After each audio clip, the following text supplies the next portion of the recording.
میں پناہ مانگتا ہوں اللہ کی شیطان مردود سے۔ شروع کرتا ہوں اللہ کے نام سے جو بڑا مہربان اور نہایت رحم کرنے والا ہے۔ رمیز وائس کے تمام ناظرین کو السلام علیکم۔ گزارش ہے کہ آقا دو جہاں محمد مصطفیٰ صلی اللہ علیہ وآلہ وسلم کی خدمت میں ایک عدد درود ابراہیم کا تحفہ پیش کر دیجئے۔ جزاک اللہ۔ ایک مرتبہ ایک یہودی حضرت عمر فاروق رضی اللہ تعالیٰ عنہ کی خدمت میں حاضر ہوا اور نہایت ادب کے ساتھ مخاطب ہوا اور کہنے لگا: اے مسلمانوں کے خلیفہ، میں ایک یہودی ہوں اور میں نے سنا ہے کہ مسلمانوں کا دین سچ میں اس آخری نبی صلی اللہ علیہ وآلہ وسلم کا دین ہے جس نبی صلی اللہ علیہ وآلہ وسلم کا ذکر ہماری الہامی کتابوں میں موجود ہے۔ اے خلیفہ دوم، میں آپ سے کچھ سوالات کرنا چاہتا ہوں۔ اگر آپ نے میرے ان سوالات کا اس طریقے سے جواب دیا کہ ان جوابات کو میری عقل تسلیم کر لے تو میں اپنا دین چھوڑ کر آپ کے دین کی پیروی کروں گا۔ تو حضرت عمر فاروق رضی اللہ تعالیٰ عنہ نے فرمایا: اے ابن آدم، اگر تم واقع ہی میں کوئی سوال کرنا چاہتے ہو تو تم مجھ سے نہیں بلکہ حضرت امام علی علیہ السلام کے پاس چلے جاؤ، تمہیں تمہارے سب سوالوں کے جواب وہیں سے ملیں گے۔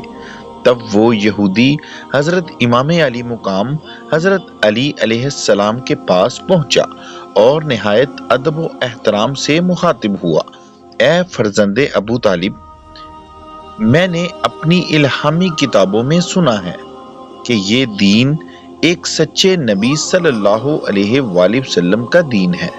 اگر ایسا ہی ہے تو میں آپ سے کچھ سوال کرنا چاہتا ہوں تاکہ ان کے تسلی بخش جواب سن کر میں آپ کے دین کی پیروی کر سکوں، اور اگر وہ جواب میری عقل تسلیم کرتی ہے تو میں آپ کے دین کی پیروی کروں گا۔ حضرت امام علی علیہ السلام نے فرمایا کہ اے ابن آدم، مجھ سے جو بھی سوالات کرنا چاہتے ہو بلا شبہ کہو، میں تمہیں ان کے صحیح جواب دوں گا۔ تو وہ شخص کہنے لگا: میرا سب سے پہلا سوال یہ ہے کہ وہ ایسی کون سی چیز ہے جس کے نہ ہاتھ ہیں نہ پاؤں، نہ جسم ہے بلکہ سارا منہ ہے۔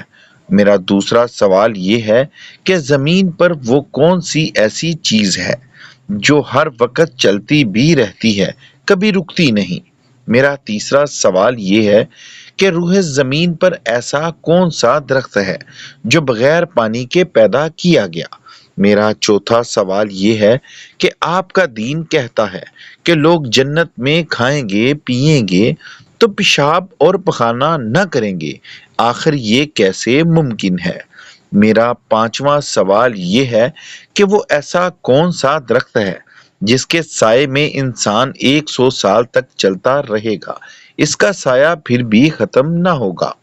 میرا چھٹا سوال یہ ہے کہ ایسا کون سا انسان ہے جس کی عمر خود تو 50 سال تھی لیکن اس کے بیٹے کی عمر 100 سال تھی، یعنی وہ بیٹا اپنے باپ سے 50 سال تک بڑا تھا۔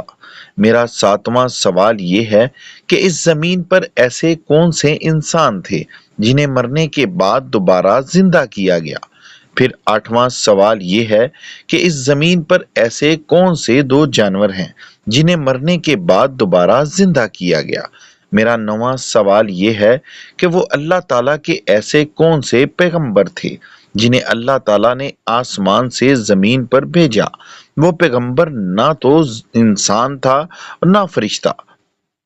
میرا 10واں سوال یہ ہے کہ جب حضرت موسیٰ علیہ السلام نے اللہ تعالیٰ سے کلام کیا تھا تو کیا حضرت موسیٰ علیہ السلام سے پہلے اور حضرت آدم علیہ السلام کے بعد ان کی اولاد میں سے کسی کے ساتھ اللہ تعالیٰ نے کوئی کلام کیا تھا؟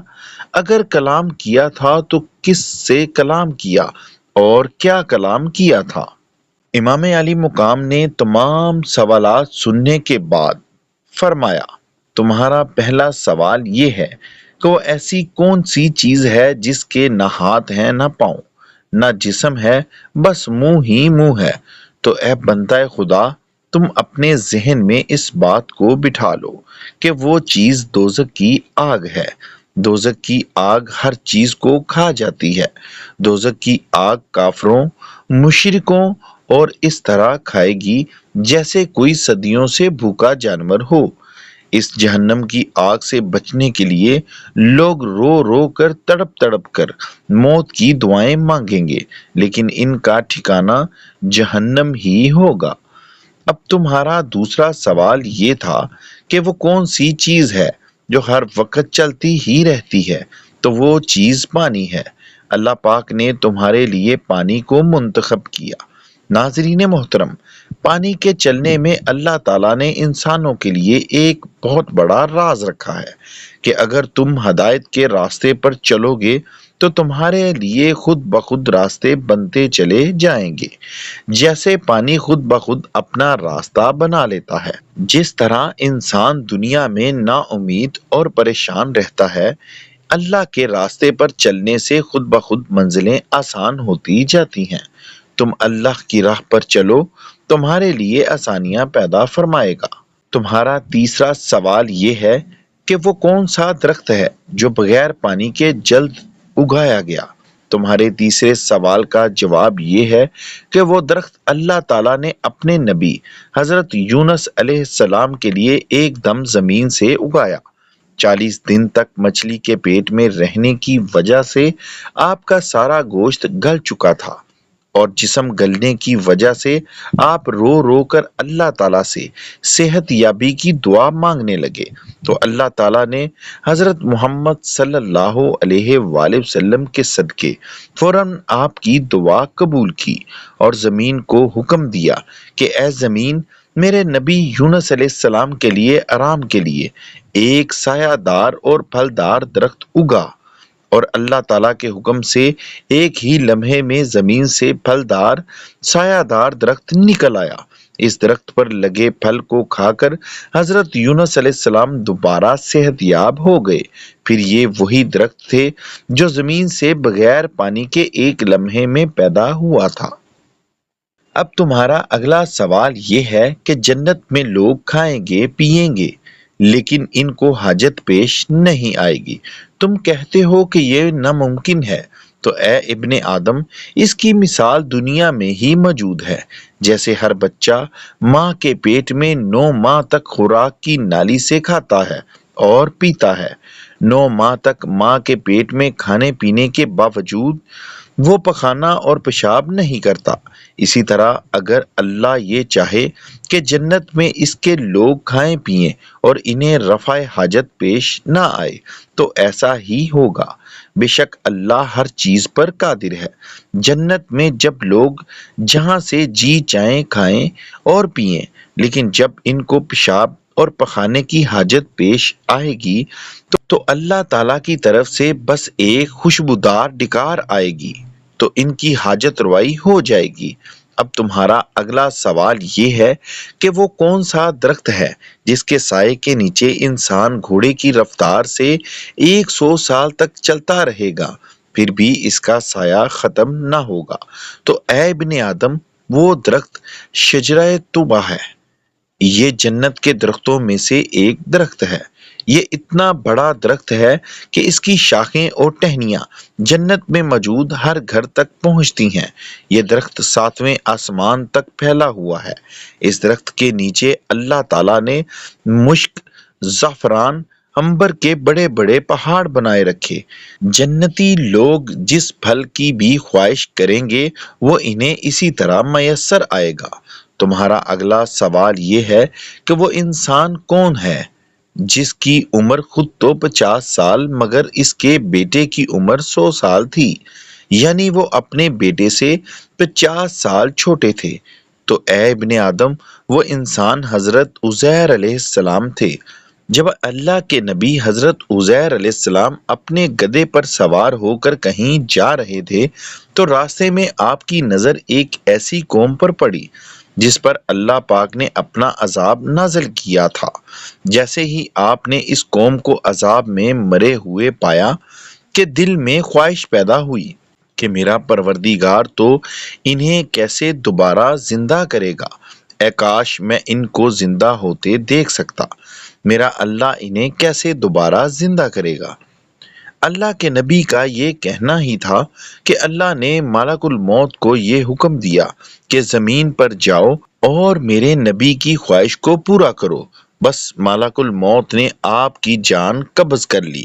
اس طرح اللہ تعالیٰ نے حضرت عزیر علیہ السلام اور ان کے گدھے کو 100 سال تک سلائے رکھا اور 100 سال بعد دوبارہ زندہ کیا۔ تو اے ابن آدم، جب ملک الموت نے اللہ کے حکم سے حضرت عزیر علیہ السلام کی روح کو قبض کیا تو اس وقت آپ کی عمر 50 سال تھی، اور اسی سال اللہ نے آپ کو ایک بیٹا عطا کیا تھا۔ جب حضرت عزیر علیہ السلام 100 سال بعد دوبارہ زندہ ہونے کے بعد اپنے گھر پہنچے تو آپ کیا دیکھتے ہیں کہ آپ خود تو 50 سال کے ہیں، لیکن آپ کا بیٹا 100 سال کا ہو چکا ہے۔ تو اللہ تعالیٰ نے حضرت عزیر علیہ السلام سے فرمایا، جس طرح میں نے تمہیں 100 سال بعد زندہ کیا، بلکہ اسی طرح میں ان بستی کے لوگوں کو قیامت کے دن زندہ کروں گا۔ اب تمہارا 7واں سوال یہ ہے کہ وہ لوگ جن کو مرنے کے بعد دوبارہ زندہ کیا گیا وہ کون لوگ ہیں؟ تو اے ابن آدم، وہ لوگ اصحاب کہف ہیں۔ اللہ تعالیٰ نے اصحاب کہف کو 309 سال تک ایک ہی غار میں سلائے رکھا اور 309 سال بعد اسی غار میں دوبارہ زندہ کیا۔ بے شک یہ اللہ تعالیٰ کے عظیم معجزوں میں سے ایک معجزہ ہے۔ تمہارا 8واں سوال یہ ہے کہ وہ 2 جانور جنہیں مرنے کے بعد اس زمین پر دوبارہ زندہ کیا گیا وہ کون سے جانور ہیں؟ تو اے ابن آدم، تم جان لو کہ ان 2 جانوروں میں سے ایک جانور اصحاب کہف کا کتا ہے۔ اللہ تعالیٰ نے اس کتے کو بھی اصحاب کہف کے ساتھ 309 سال بعد زندہ کیا۔ دوسرا جانور حضرت عزیر علیہ السلام کا وہی گدھا ہے جو ان کے ساتھ 100 سال تک سویا رہا، اور اللہ نے 100 سال بعد اس گدھے کو دوبارہ زندہ کیا۔ تمہارا اگلا سوال یہ ہے کہ وہ اللہ پاک کا کون سا پیغمبر ہے جو اللہ کا پیغام لے کر زمین پر اترا، لیکن نہ ہی وہ جن ہے، نہ انسان، نہ ہی وہ فرشتہ ہے۔ تو اے ابن آدم، وہ پیغمبر ایک کوا تھا۔ جب قابیل نے حابیل کو قتل کیا تو قتل کرنے کے بعد قابیل سوچنے لگا، میں اس کی لاش کو کیسے ٹھکانے لگاؤں؟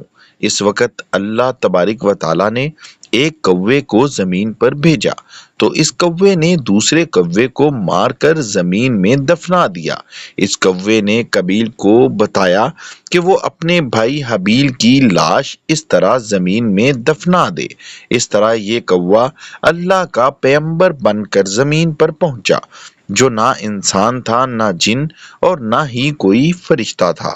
اے ابن آدم، تمہارا 10واں اور آخری سوال یہ ہے کہ کیا حضرت موسیٰ علیہ السلام سے پہلے اور حضرت آدم علیہ السلام کے بعد حضرت آدم علیہ السلام کی اولاد میں سے کیا اللہ نے کسی سے کلام کیا تھا؟ تو اے ابن آدم، اللہ تعالیٰ نے حضرت موسیٰ علیہ السلام سے پہلے اور حضرت آدم علیہ السلام کے بعد ایک ایک انسان سے کلام کیا۔ نہ صرف اللہ نے انسانوں سے کلام کیا بلکہ انسانوں نے بھی اللہ سے کلام کیا۔ حضرت امام علی علیہ السلام کا یہ جواب سن کر وہ یہودی کہنے لگا، اے سچے رسول و پیغمبر علیہ السلام کے چچا زاد بھائی، ہر ایک انسان نے اللہ سے یا اللہ نے ہر انسان سے کیسے کلام کیا؟ تب حضرت امام علی علیہ السلام فرمانے لگے، اللہ کے قرآن مجید میں موجود ہے، حضرت آدم علیہ السلام کی تخلیق کے بعد اللہ تعالیٰ نے ہر انسان سے کلام کیا جس کو اللہ تعالیٰ نے زمین پر بھیجنا تھا۔ تو اللہ تعالیٰ نے عالم میثاق میں ہر ایک انسان سے کلام کر کے علیحدہ علیحدہ وعدہ لیا، اے میرے بندے، کیا میں ہی تیرا خدا ہوں، اور کیا میں ہی تمہاری زمین و آسمان اور اس میں بسنے والی مخلوق کا خالق ہوں اور مالک ہوں؟ اور تمام انسانوں نے جواب دیا تھا، بے شک اے خدا، تو بہت عظمت اور بڑائی والا ہے، ہر چیز تیری ہی پیدا کی ہوئی ہے، بے شک تو ہی ہمیں مارے گا اور تو ہی ہمیں زندہ کرے گا۔ پس اللہ تعالیٰ نے فرمایا، میں تمہیں آزمانا چاہتا ہوں کیونکہ میرے پاس تمہارے لیے نہ ختم ہونے والی عیش و عشرت ہے اور جنت کی تمام لذتیں ہیں، لیکن میں تمہیں عیش و عشرت اور جنت کی تمام لذتیں دینے سے پہلے تمہارے وجود سے خدا ہونے کی اہمیت کو مٹا کر کچھ عرصہ کے لیے تمہیں زمین پر بھیجنا چاہتا ہوں۔ زمین پر جانے کے بعد اگر تم نے اپنی زندگی میں مجھے تلاش کیا اور مجھے پہچان کر اگر دوبارہ اپنا خدا مان لیا تو تمہارے لیے جنت میں ایسی ایسی نعمتیں ہیں جن کا تم زمین پر تصور بھی نہیں کر سکتے تھے۔ حضرت امام علی علیہ السلام نے اس یہودی سے فرمایا کہ اے ابن آدم، انسانوں کو فرشتوں سے اس لیے افضل کیا گیا کہ فرشتے اول روز سے یہ بات جانتے ہیں کہ ان کو پیدا کرنے والی صرف اللہ ہی کی ذات ہے، لیکن جب کسی انسان کا بچہ اس زمین پر پیدا ہوتا ہے تو اس کے دماغ میں اللہ کا کوئی تصور ہوتا ہی نہیں۔ اسی وجہ سے انسان کو اشرف المخلوقات کہا گیا ہے، کیونکہ اللہ تعالیٰ نے اس کائنات کی سب سے عظیم نعمت انسان کے دماغ کو رکھا ہے تاکہ وہ اللہ کی اس عظیم نعمت کو استعمال کر کے اللہ کی ذات کو تلاش کر سکے، اللہ کے ایک ہونے کا اقرار کر سکے تاکہ وہ دنیا میں فلاح پا سکے۔ اللہ تعالیٰ نے انسانوں کی آزمائش کو آسان بنانے کے لیے اس دنیا میں اپنی آسمانی کتابیں اور 1,24,000 کم و بیش پیغمبر بھیجے، لیکن افسوس کہ یہ انسان دنیا کی عیش و عشرت اور لذتوں میں اس قدر گر گئے کہ وہ یہ بات بھی بھول گئے کہ وہ اس دنیا میں آزمائش کے طور پر بھیجے گئے تھے۔ جو لوگ اپنی عقل کا استعمال کر کے اللہ کو تلاش نہیں کرتے تو ایسے لوگوں کے لیے ایک ایسا وقت آنے والا ہے جب ان کو جہنم کی آگ میں ڈالا جائے گا اور یہ چیخ چیخ کر اپنے گناہوں کا اقرار کریں گے اور اللہ سے رو رو کر گڑ گڑا کر فرمائیں گے کہ ان کو ایک بار دنیا میں بھیجا جائے، وہ خالص اسی کی عبادت کریں گے، لیکن اب وقت گزر چکا ہوگا، اللہ تعالیٰ پر ان کی کسی فریاد کا کوئی اثر نہیں ہوگا۔ جیسے ہی یہودی نے حضرت امام علی علیہ السلام کے منہ سے یہ تمام باتیں سنی تو عرض کرنے لگا، اے امیر المومنین، مجھے کلمہ پڑھائیں اور مجھے دائرہ اسلام میں اپنے ساتھ شامل کر لیں۔ اس نے کہا، میں گواہی دیتا ہوں کہ اللہ کے سوا کوئی عبادت کے لائق نہیں اور حضرت محمد صلی اللہ علیہ وآلہ وسلم اللہ کے آخری رسول ہیں۔ اللہ تعالیٰ سے دعا ہے کہ اللہ تعالیٰ ہم سب کو نیک اعمال کرنے کی توفیق عطا فرمائے تاکہ ہم دنیا کی آزمائش سے بخوبی گزر کر جنت کی عیش و عشرت میں جا سکیں جو ہمیشہ رہنے والی ہے۔ آمین یا رب العالمین۔ ہم چاہتے ہیں کہ آپ ہماری چینل ٹیم کی حوصلہ افزائی کریں تاکہ ہم مزید محنت و لگن سے ایسی ویڈیوز بنائیں تاکہ آپ دینی و دنیاوی لحاظ سے ان سے مستفید ہو سکیں۔ اللہ حافظ۔